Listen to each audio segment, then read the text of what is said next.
I just want to leave you with a couple of comments. Since this happened to me, there's just been a flood, literally a flood of anecdotal evidence from people who've been victimized as I was.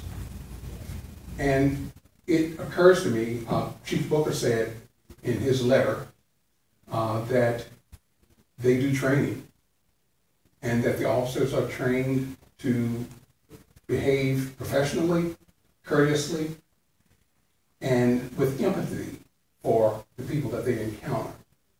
Well, I didn't have that experience. I understand that the police have a tough job. I know that there are many issues that they have to deal with. But I'm reminded of some advice that I gave to a Decatur High School graduating class when I was the commencement speaker in trying to give them some words of wisdom, knowing that they would be going out into the world. One thing I said is, you want to go out there with an open mind, but don't let your brain spill out.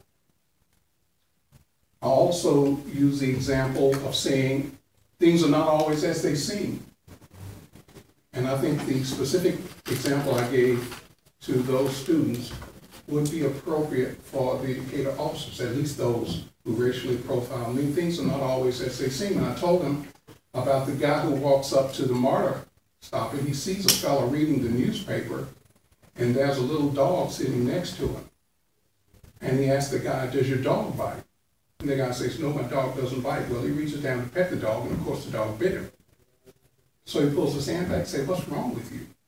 I thought you said your dog didn't bite." The guy looked down and said, "That's not my dog."